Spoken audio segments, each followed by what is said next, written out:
Today, you will dive into two harrowing, true-to-life stories that ended in tragedy. In the first, a man battling Alzheimer's follows his fading curiosity into the treacherous depths of Hölloch Cave, where darkness swallows his way out. In the second, a veteran caver faces a life-or-death struggle, trapped in the freezing, unyielding ice of Eisriesenwelt cave, testing the limits of human endurance against nature's brutal force.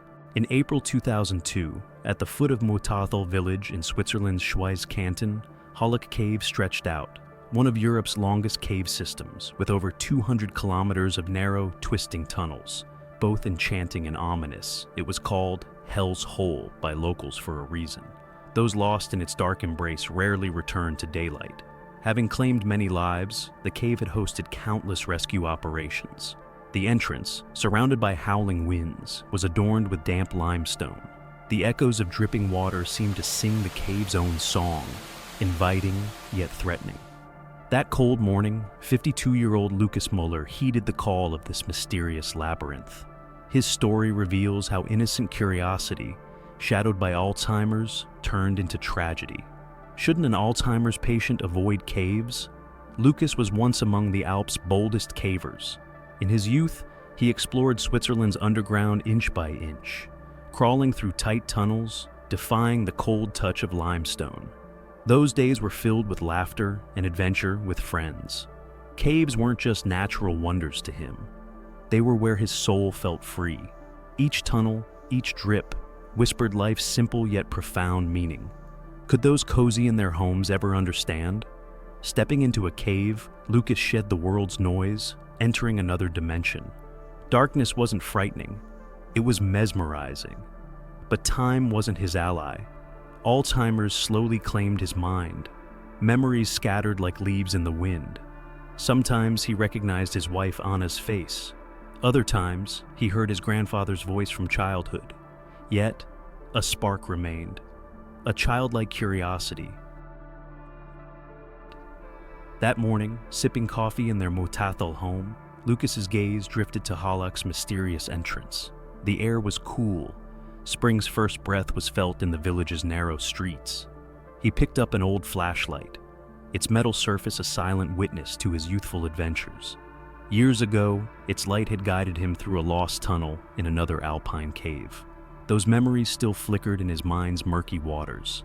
"I'll just take a look and come back," he told Anna, his voice tinged with excitement and uncertainty. Anna saw the familiar glint in his eyes, the same one from stories he told after past expeditions. She smiled, but unease stirred within. "Please be careful, Lucas," she said softly. He nodded, slung a light bag over his shoulder, and stepped onto the village's stony paths. This journey was perilous. Mateo was a quiet village.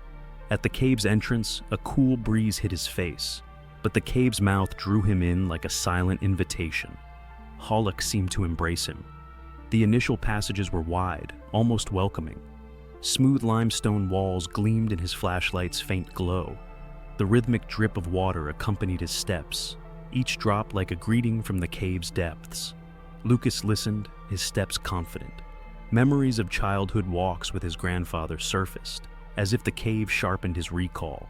His grandfather had taught him nature's secrets, saying every stone and cave held a story. "Nature, Lucas," he'd say, "is both friend and foe. Respect it, or it will swallow you." Those memories, vivid despite his illness, were among the few resisting Alzheimer's fog. The cave's cool air felt like freedom. But Hölloch was no ordinary cave. Wide passages suddenly narrowed into labyrinthine side tunnels. Unknowingly, Lucas strayed from the main path. At first, it felt familiar, like the adventures of his youth. He entered a narrow tunnel, his flashlight's beam dancing on limestone walls. The ceiling lowered, the walls tightened, but he pressed on. Just another passage, he thought, but his mind betrayed him. Alzheimer's blurred his memories and sense of direction. "Is this passage familiar?" he asked himself.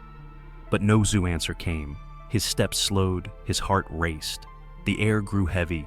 The cold gripped his bones like a claw dot. Hours passed. Lucas no longer knew where he was. The cave seemed to consume his mind and memory, Its labyrinth ensnared him like a spider's web. His flashlight flickered, briefly flared, then dimmed. He shook it, hoping to revive the batteries, but it was a fleeting hope. The light flickered once more and died. Pitch-black darkness enveloped him like a blanket from his mind's depths. The cave's walls closed in from all sides. In panic, he groped the limestone, its sharp edges cutting his hands. Blood dripped onto the cold stone. "Help!" he cried, his voice a muffled scream echoing back. But Hölloch devoured sounds. His cries faded into the cave's endless void, returning only as echoes in his ears. Darkness suffocated not just his eyes, but his soul. His breath quickened. His heart pounded like a drum. Alzheimer's betrayed him again. He couldn't recall where he was or how he got there. Anna's face flashed briefly in his mind, then vanished into the dark dot. Stumbling in a side passage, he collapsed, exhausted. His mind played tricks. For a moment he saw their village home, Anna whistling while making coffee, sunlight streaming through the window. Those memories whispered, "Why did you enter the cave? You were happier at home," stirring deep regret before fading. Then, his grandfather's voice echoed, "Nature, Lucas, is both friend and foe." But these memories dissolved in the dark. The cave's cold was the only reality, slowly claiming his body. His hands trembled, his breath grew shallow. Hypothermia crept in like a silent killer. With a final hope, Lucas pressed his hands to his chest, curled into a corner, and surrendered to the unknown. The cold became not an enemy, but a lullaby. He closed his eyes and slipped into a sleep from which he would never wake. Mateo village went on alert when Lucas didn't return. Each time Anna opened the door that evening, she hoped to see him smiling. As hours passed, hope turned to fear. Panic spread through the village's narrow streets. Neighbors learned Lucas had gone to Hölloch and gathered quickly. The cave was both a source of pride and a dreaded nightmare. Everyone knew its dangers. Locals whispered tales of those lost before. Hölloch swallowed the unprepared like a monster. Anna pleaded in the village square, "We have to find Lucas!" Rescue teams, joined by professional cavers, sprang into action. Flashlights danced at Hölloch's entrance, but the cave's labyrinth challenged even the most experienced. Narrow tunnels, sharp turns, and deceptive passages turned the search into a nightmare. Teams scoured every tunnel, checked every corner. Finding Lucas's bag sparked brief hope, but it held only a few biscuits and an empty water bottle. Days turned to weeks, weeks to months, no trace of Lucas. Anna slept clutching his old jacket, finding solace in his scent. The village sank into mourning. Children whispered fearfully by Hölloch's entrance. Rescue teams persisted, combing the cave's depths. 5 months later, a team found a fragile site in a deep side passage. Lucas's body, preserved by the cave's dry environment, was frozen like a statue by the cold, his face bearing an expression of peace, as if he had found solace in his final moments. Extracting his body required hours of delicate effort. Teams navigated the tight tunnels, carrying Lucas's remains with care, each step heavy with the cave's chilling breath. Years later, the rescue team leader recalled, "When we found him, it was as if the cave had entrusted us with one of its secrets." Anna wept silently at the funeral. Villagers gathered in the square, lighting candles for Lucas. Hölloch had claimed another life, but Lucas's story would live on in the village's memory. Lucas Muller's tale reminds us that even innocent curiosity can be deadly. Hölloch Cave captivates with its beauty, but spares no mercy for the unprepared. Mental impairments like Alzheimer's can make such treacherous environments impossible to navigate. Lucas's childlike excitement led him into darkness. Nature is as cruel as it is beautiful. This story whispers a warning. Explore, but with respect. An unprepared step can lead to eternal darkness. January 12, 2001, in the Werfen region of Austria, in the shadow of the snow-covered slopes of the Tennengebirge Mountains, 4 people stood at the entrance of the Eisriesenwelt ice cave. The air bit with a bone-chilling cold. The thermometer read -15 degrees Celsius, and the wind echoed through the valley with a sharp whistle. Florian Kitzinger, 55 years old, with a grizzled beard, was a seasoned caver. His stern gaze carried the confidence of a man who had conquered the Alps' most treacherous caves. Beside him were his childhood friend Leopold Riegler, his partner Verena Holzner, and the team's youngest but boldest member, Jonas Leitner. They were checking their backpacks, securing their ropes, and aiming the flickering beams of their headlamps into the cave's dark maw. Eisriesenwelt, stretching 42 kilometers, was the world's largest ice cave. Its blue-green hues were mesmerizing, its crystalline walls seeming to belong to another world. Yet, it was equally perilous. Florian turned to his team with a slight smile. "This won't be an ordinary adventure. Are you ready?" They all nodded, but within each of them stirred an unease they couldn't confess. The cave's interior felt like a silent, cold beast waiting to swallow them. The team stepped into the cave's vast entrance hall. They moved slowly, marveling at the breathtaking beauty of the surroundings. The ice walls gleamed like diamonds under the glow of their headlamps. Each breath formed clouds of vapor that hung in the air, the cold seeping into their lungs. The first few hours passed without incident. They glided through narrow passages, maneuvering skillfully among massive icicles. Florian, as always, led the way, guiding his team. Leopold studied the map carefully, noting every turn and passage. Verena and Jonas managed the ropes and equipment. Each movement reflected years of experience. As they descended deeper, the temperature plummeted further. Their hands grew numb, their exposed faces reddened, and their boots struggled against the slippery ice. The silence was broken only by the crunch of their boots and the rhythm of their breaths. The cave's air was heavy and damp. With every step, the icy breath of the cave brushed against their skin. Florian paused for a moment to take in the surroundings. The cave's beauty had always captivated him, but this time, an odd feeling gnawed at him, as if something was about to go wrong. At one point, the path split in two. The left passage was wide and inviting.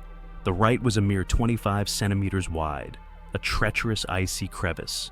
Florian checked the map and realized the right passage led to an unexplored region.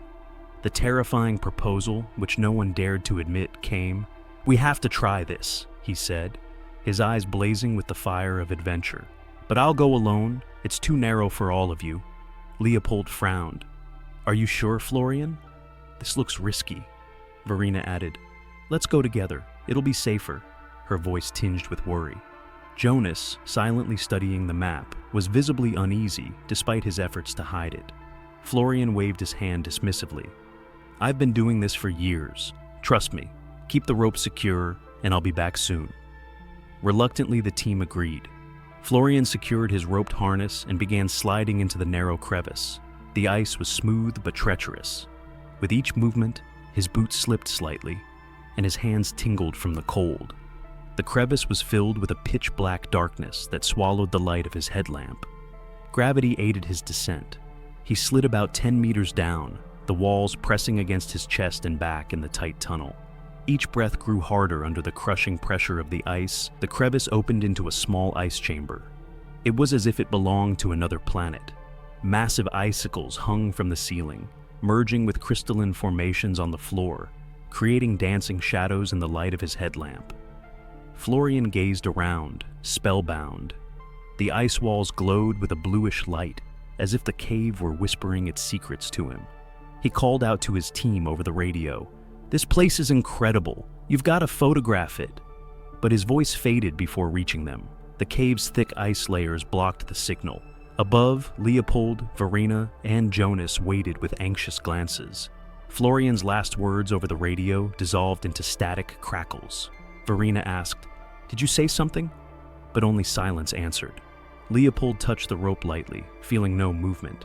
Jonas said, "Maybe the signal's cut off," but the hope in his voice sounded weak even to himself. The cave's silence seemed to mock them. If stories like this captivate you, share your thoughts in the comments. Florian decided to turn back. But the ascent was far more difficult than the descent. The slick ice that had aided him on the way down now became his greatest enemy. The crevice gripped his body tightly. Each breath pressed against his chest. The slippery ice made it hard for his hands to find purchase. After climbing about half a meter, his boot caught on an icy ledge. Despite his efforts, he couldn't move. His body was trapped in the cold clutches of the ice. His heart raced. Panic slowly took hold of his mind. His headlamp flickered, its battery running low. "Leopold! Verena!" he shouted, but his voice echoed and faded. The cold seeped into his wet clothes. He began to shiver. The first signs of hypothermia emerged: numbness, weakness, mental fog. His hands struggled to grip the rope. His fingers were numb. In his mind, past adventures, his family's faces, and the warmth of a fireside at home flashed by. But the darkness swallowed everything. Above, the team grew terrified by Florian's silence. Leopold tugged at the rope but felt no weight. Verena, her voice trembling, said, "Something's wrong," Jonas suggested. "We need to call for help."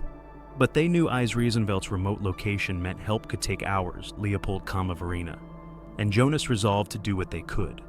They pulled the rope and called out to Florian, but there was no response. Leopold tried descending into the crevice, but his broad shoulders wouldn't fit. Verena, her hands shaking, grabbed the radio and contacted the Austrian Alpine Cave Rescue Team. The signal was weak, but the message got through. Eisriesenwelt, a caver trapped in a narrow crevice, urgent help needed. The rescue team set out from Werfen by helicopter, but a snowstorm slowed their journey. Below, Florian battled the cold. His body temperature dropped dangerously. His breaths grew shallow. His headlamp went out completely, plunging him into utter darkness. The cold pierced his bones. Each breath was harder than the last. In his mind, he saw childhood days in the mountains with Leopold, Verena's smile, Jonas's courage. A flicker of hope sparked.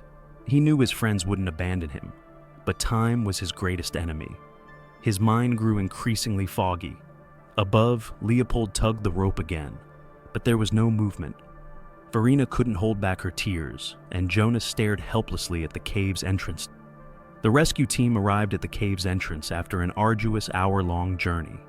The professional team was equipped with pulley systems, specialized ice-breaking tools, and thermal blankets. The team leader, Anton, assessed the situation. "Narrow crevice, high hypothermia risk. We need to move fast." 2 rescuers descended into the crevice with ropes. The ice cracked with every movement. Each strike echoed through the cave. When they found Florian, his consciousness was fading. His lips were blue, his eyes dull. His body was motionless, trapped in the ice. The rescuers carefully chipped away at the ice to widen the crevice. Using the pulley system, they slowly pulled Florian upward, fighting the ice's resistance with every inch. Verena waited above, tears streaming down her face. Leopold clung to the rope, praying. Jonas marveled at the rescue team's speed and determination. After an intense hour of effort, Florian was brought to the surface, battered, frozen, but alive. The rescuers wrapped him in thermal blankets. His breathing, though weak, persisted. The team rushed him to the helicopter. In the hospital, Florian's condition stabilized. His body bore bruises, and his hands and face had cold burns, but his heart still beat. Leopold, Verena, and Jonas embraced in the hospital corridor, wiping away tears. Eisriesenwelt had shown them nature's enchanting yet merciless face. As he recovered, Florian said, "In that crevice, I thought I'd lost everything," his voice weak but resolute. "But my friends and that rescue team, I wouldn't be here without them." This story reveals how even an experienced caver can be vulnerable to nature's unforgiving power. Eisriesenwelt captivates with its beauty, but a single mistake can turn everything into a nightmare. If these real-life survival stories fascinate you, subscribe to the channel and share in the comments which part of the adventure gripped you the most.